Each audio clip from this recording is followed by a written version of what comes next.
Pakistani presenter Zainab Abbas को भारत से निकाल दिया गया है। हिंदू इंतहा पसंदों की जानिब से धमकियां। 8 साल पुराने ट्वीट पर मुकदमा भी दर्ज कर लिया गया है। ज़ैनब अब्बास आलमी कप की कवरेज छोड़कर दुबई रवाना हो गई हैं। भारत ओछे हथकंडों से बाज न आया। पाकिस्तानी प्रेजेंटर ज़ैनब अब्बास के खिलाफ झूठा प्रोपेगेंडा शुरू कर दिया। भारतीय वकील ने साइबर क्राइम में ज़ैनब के खिलाफ शिकायत दर्ज करा दी।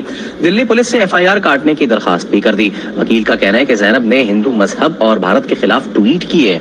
भारत ओछे हथकंडों से बाज न आया। मेहमान नवाजी में भारत फेल हो गया। ICC वर्ल्ड कप में Pakistani presenter Zainab Abbas world cup छोड़कर दुबई रवाना हो गई। ज़ैनब अब्बास के ऊपर FIR कट गया। अब FIR कटी है इंडिया के अंदर। अब सवाल ये आता है कि अगर उसने ऐसा कुछ किया हुआ था कुछ साल पहले, अगर कोई मसला था तो उसको वीजा क्यों दिया गया? नमस्कार दोस्तों, स्वागत है मेरे YouTube चैनल में। दोस्तों, ज़ैनब अब्बास ने कुछ साल पहले भारत के लोगों के ऊपर टिप्पणी की थी और भारत के स्वाभिमान पे आघात पहुंचाया था। वो ऐसी कोई भी मौका नहीं छोड़ती थी जो भारत को नीचा दिखा सके, लेकिन फिर भी BCCI ने ये सब चीज़ों को दरकिनार करके इनको मौका दिए और भारत में आने के लिए रास्ता साफ कर दिया। फिर भी भारत के जो एक कानून व्यवस्था है ये सर्वोपरि है। दोस्तों, भारत की जो कानून व्यवस्था है ये सबके लिए समान है और अगर किसी देशवासी के कोई भी देशवासी के अगर आहत पहुँचती है कोई बात से तो कानून उसको सबके दायरे में लाती है। तो यही हुआ दोस्तों कि ज़ैनब अब्बास के ऊपर कानून की लाठी चली और उनके लाठी चलने के कारण उनको देश से बाहर जाना पड़ा। मतलब ये वर्ल्ड कप छोड़ के अपने देश वापस चलना पड़ा। लेकिन इसमें BCCI का कोई हाथ नहीं है। BCCI ने अपना काम किया, लेकिन हमारी कानून व्यवस्था ऐसा है कि दोस्तों सबके लिए समान है। अगर एक आदमी एक नागरिक के ऊपर मानहानि कोई टिप्पणी कुछ भी कोई भी विदेशी या बाहर के लोग करेंगे तो हमारे कानून व्यवस्था में ऐसे सख्तीपन दिखाया जाए।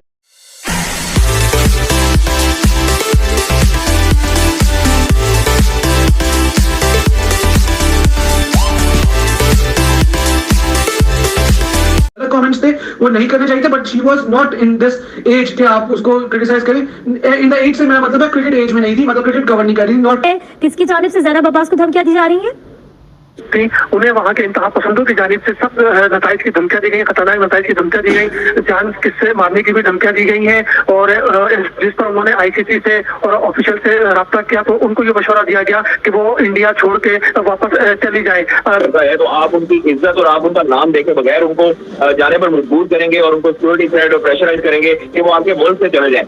बाकी उनके रिलीजियस बिलीफ जो है उनकी भी रिस्पेक्ट करें, उनके खुदा को बुरा भला ना कहें, क्योंकि फिर वो आपके खुदा को, आपके हकीकी सच्चे खुदा को बुरा भला कहेंगे। इसलिए आपको इससे रिफ्रेन करना चाहिए। इंडिया की जानिब से ICC भी भारत की प्रोपेगेंडा के आगे बेबस हो गया। ज़ैनब अब्बास को इसी वजह से फौरी तौर पर भारत छोड़कर दुबई रवाना होना पड़ा। तो मुझे तो लगता है कि पाकिस्तानी जर्नलिस्ट को वीजा मिलेगा और इसी के साथ साथ किसी पाकिस्तानी फैंस को वीजा मिलेगा। तो ये वर्ल्ड कप बिना पाकिस्तानी फैंस के, बिना पाकिस्तानी जर्नलिस्ट में ICC के पाकिस्तानी प्रेजेंटर ज़ैनब अब्बास को भारत से निकाल दिया गया। हिंदू इंतहा पसंदों की जानिब से धमकियां दी गई। 8 साल पुराने ट्वीट पर मुकदमा भी दर्ज कर लिया गया। ज़ैनब अब्बास आलमी कप की कवरेज छोड़कर दुबई रवाना हो गई। बस देखिए, ज़ैनब अब्बास पाकिस्तान का फखर है और पाकिस्तान का बड़ा नाम है, प्रेजेंटर है। पूरी दुनिया में जो ब्रॉडकास्टर्स हैं वो ज़ैनब अब्बास के जो टाइम लेने के लिए मीटिंग लिस्ट में होते हैं। और इसी के साथ साथ भारत जो है, भारत की बात की जाए तो भारतीयों ने तो अभी तक, भारतीय हुकूमत ने अभी तक पाकिस्तानी सहाफियों और शौकीन क्रिकेट को बाकायदा तौर पर वीजों का इजरार किया। लेकिन जो चंद गिने चुने पाकिस्तानी वहाँ पर मौजूद हैं, जिनमें ज़ैनब अब्बास भी है, रवीज राजा भी है, वकार यूनिवर्सिटी के कमेंट्री पैनल में शामिल है और ज़ैनब अब्बास ब्रॉडकास्टर्स के साथ प्रेजेंटर है तौर पर काम कर रही है। तो भारत अपने वसी हथकंडों से कभी बाज नहीं आएगा और मेहमान नवाजी में भी भारत फेल हो चुका है। जैसे ICC वर्ल्ड कप में पाकिस्तानी प्रेजेंटर ज़ैनब अब्बास को प्रेशराइज किया गया और तमाम तक जो है वो चीजें प्री प्लान जो है उनके मुताबिक उनको बनाई गई और उसी वजह से प्रोपेगेंडा उनके मुताबिक चलाया गया। और भारतीय वकील जो है उन्होंने केस मुनतब किया कि 8 साल पहले ज़ैनब अब्बास ने भारतीय मजहब और भारत के खिलाफ जो है ट्वीट की थी, जिसको जो है वो मुद्दा बनाया गया और उसको उस पर तमाम तर चीजें इकट्ठी की गई। फिर उसके बाद जो है वो ज़ैनब अब्बास को जो तमाम तर चीजों के बाद प्रेशराइज किया गया कि इनका केस बनाया जाएगा। दिल्ली पुलिस को भी कहा गया कि इनके खिलाफ FIR दर्ज की जाए, साइबर क्राइम में दरख्वास्त दी गई। तो ज़ैनब अब्बास पर काफी प्रेशर था, सिक्योरिटी थ्रेट भी आ रहे थे। इस वजह से ज़ैनब अब्बास चाहती थी कि ये सेफली एक्सिट दिया जाए और भारत को छोड़कर अपने वतन वापस आया जाए। या दुबई जो है वो एक सेफ जो है वेन्यू के तौर पर उनकी ऑप्शन में मौजूद था। तो ज़ैनब अब्बास जो है वो ये बताते हैं कि ज़ैनब अब्बास ने भारत को सेफली एग्जिट किया और उसके बाद दुबई में आप इस वक्त मौजूद हैं।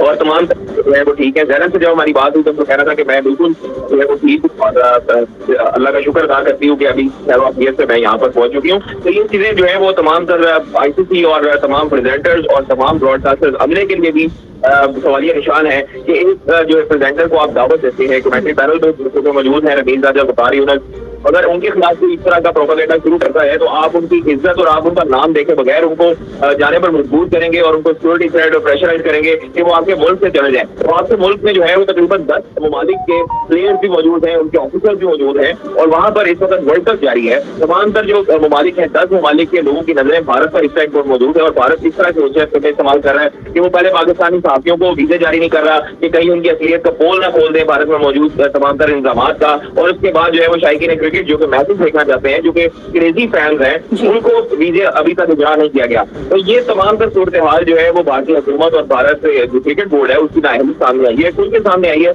और अभी जो ज़ैनब अब्बास वाला जो केस है वो सबके सामने है और इसी वजह से उनको प्रेशराइज भी किया गया और वो जो है वो अपना भारत में अपना काम छोड़कर वर्ल्ड कप की प्रेजेंटर के तौर पर काम कर रही थी, वो छोड़कर उनको जो है उसे अपडेट लेना पड़ा और उसके बाद वो दुबई में आना है। ये गलत है।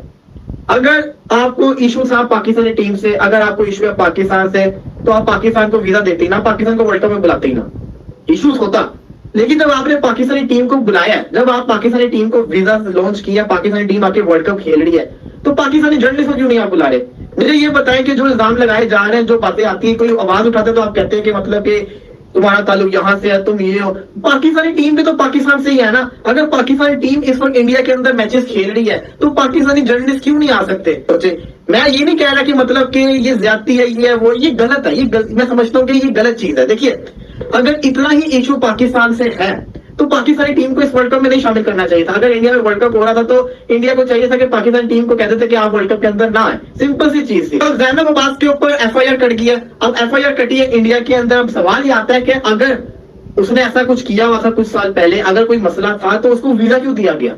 आगे जब 4 लोगों को वीजा दिया, सोच समझ के दिया गया होगा, तो फिर उसको वीजा क्यों मिला? अगर उसको वीजा मिला तो आपको पता था ना कि उसने ये किया हुआ है, फिर वो इंडिया के अंदर है, फिर उसके ऊपर FIR कर दी, उसके बाद उसको थ्रेट्स भी मिले, जिसकी वजह से उसने बेहतर समझा कि मैं दुबई के अंदर शिफ्ट हो जाती हूँ, मैं इंडिया से अभी जैसा कहता है ना वर्ल्ड कप की कवरेज को छोड़ के दुबई में चली जाती हूँ। तो ये जिसको कहते हैं ना सीन हो रहा है। जो ज़ैनब अब्बास ने ट्वीट किया था, मैं बिल्कुल उससे कहूंगा वो अच्छा ट्वीट नहीं था, मैं इस चीज से एग्री करूँ, कुछ साल पहले जो उसने ट्वीट किया था। लेकिन अगर ट्वीट से इशू था तो फिर उसको वीजा तो नहीं ना देना चाहिए था, अगर आपको कोई इशू था उससे रिलेटेड। जब आपने वीजा दे दिया का मतलब है कि आपके लिए वो बात इंपॉर्टेंट नहीं थी। अब जब वीजा मिल गया, जब वो इंडिया के अंदर आ गई, तो फिर उसके ऊपर FIR कट गई। अब उस बेचारी को भी दुबई में जाना पड़ा फॉर वर्ल्ड कप की कवरेज को छोड़ के। तो मैं ये सोच रहा हूँ कि अब तो मुझे तो नहीं लगता कि पाकिस्तानी जर्नलिस्ट को वीजा मिलेगा और इसी के साथ साथ किसी पाकिस्तानी फैंस को वीजा मिलेगा। तो ये वर्ल्ड कप बिना पाकिस्तानी फैंस के, बिना पाकिस्तानी जर्नलिस्ट के चलेगा। अब समझ से बाहर है, ये हो तो हो क्या रहा है, लेकिन मैं पर्सनली बड़ा डिसअपॉइंट हूँ। क्योंकि देखिए, जब आपने वर्ल्ड कप करवा रहे होते हैं तो फिर जब आप एक बड़ी चीज कर रहे हैं, जब आप अपने उस मुल्क को इनवाइट कर रहे हैं जिस मुल्क के साथ आपके ताल्लुकात अच्छे नहीं है, तो फिर प्रॉपर तरीके से इनवाइट करना चाहिए। ज़ैनब अब्बास जो प्रेजेंटर है पाकिस्तान की ICC की,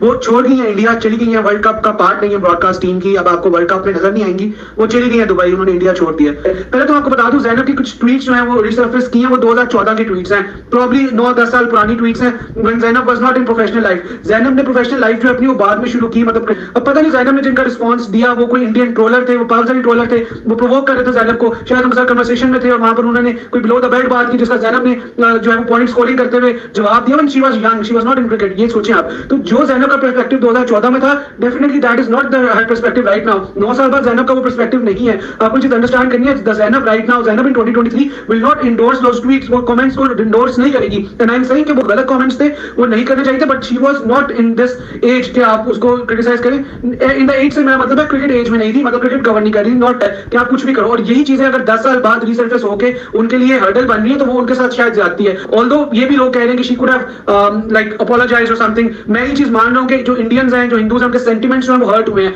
बाकी उनके रिलीजियस बिलीफ्स जो हैं उनकी भी रिस्पेक्ट करें, उनके खुदा को बुरा भला ना कहें, क्योंकि फिर वो आपके खुदा को, आपके हकीकी सच्चे खुदा को बुरा भला कहेंगे, इसलिए आपको इससे रिफ्रेन करना चाहिए। Due to social media threats, पता नहीं उनको किस तरह के थ्रेट्स मिल रहे होंगे, बुरे बुरे थ्रेट्स आ रहे होंगे इंस्टा पे, ट्विटर पे। इंसान डर जाता है, इंसान जो है किसी और मुल्क में, स्पेशली अगर पाकिस्तानी इंडिया आए हो, इंडियन पाकिस्तान गए हो, तो वैसे इंसान जो बहुत ज्यादा डर जाता है, सहम जाता है। तो आपको इस चीज को लुक आफ्टर करना है। Please do not send messages in Instagram और डीएम ना करें, ये चीजें ना करें। 9 साल 10 साल पुरानी बात, वो आप इसको नोट्स भी नहीं करती है लगे, आप ख्याल करें। और उनको भी अपॉलोजाइज करना चाहिए था, प्रॉब्लम कर भी नहीं होंगे। पता है क्या कहती है? ये कहती है कि भारत की राजधानी दिल्ली तो भैया गाय के पेशाब की तरह बदबू देती है, इनकी माँ काली तो माँ। साथ ही साथ ये भारतीयों को लेकर कहती है कि तुम लोग जो है 120 करोड़ हिंदुस्तानी हो, क्या तुम लोग इसको मैं पढ़ भी नहीं रहा हूँ, मांस नहीं खा सकते, शुद्ध शाकाहारी हो। आप जानते ही हो कि भिखारिस्तान हमारे कश्मीर में आतंक फैला रहा है, उस आतंक का भी जो है ये समर्थन करती है। इसे तो पहली बात भारत का वीजा नहीं मिलना चाहिए थे, और अगर वीजा गलती से मिल भी गया, क्योंकि हमारे यहाँ सरकारी बाबू थोड़े ढीले होते हैं, बिना बैकग्राउंड चेक किए भी कई बार वीजा दे देते हैं, तो जैसे ही ये भारत आई थी तो इसे तुरंत गिरफ्तार कर लेना चाहिए था, पर नहीं। दोस्तों डेट देख लो, 2014 का है, इसी का अकाउंट है। तो ये क्या तेंदुलकर को जो है टैग करके कहती है कि 120 करोड़ की आबादी है तुम हिंदुस्तानियों की। यहाँ देखो दोस्तों, ये शब्द मैं पढ़ना भी नहीं चाहता, वीडियो खराब ना हो मेरा। यहाँ दोस्तों शुद्ध शाकाहारियों पे निशाना साधते हुए कहती है कि क्या तुम लोग जो है मांस नहीं खा सकते शुद्ध शाकाहारियों। और देखो दोस्तों, और भिखारिस्तानी 11 अगस्त 2019 डेट भी देख सकते हो आप दोस्तों। हमारे कश्मीर को लेकर यहाँ जो आतंकी हमारी सेना खत्म करती है, तो उनके लिए भी जो है आंसू बहा रही थी। यानी कि दोस्तों कश्मीर में जो आतंकवाद जो है उसको भी ये भिखारिस्तानी जो है वो बढ़ावा देती।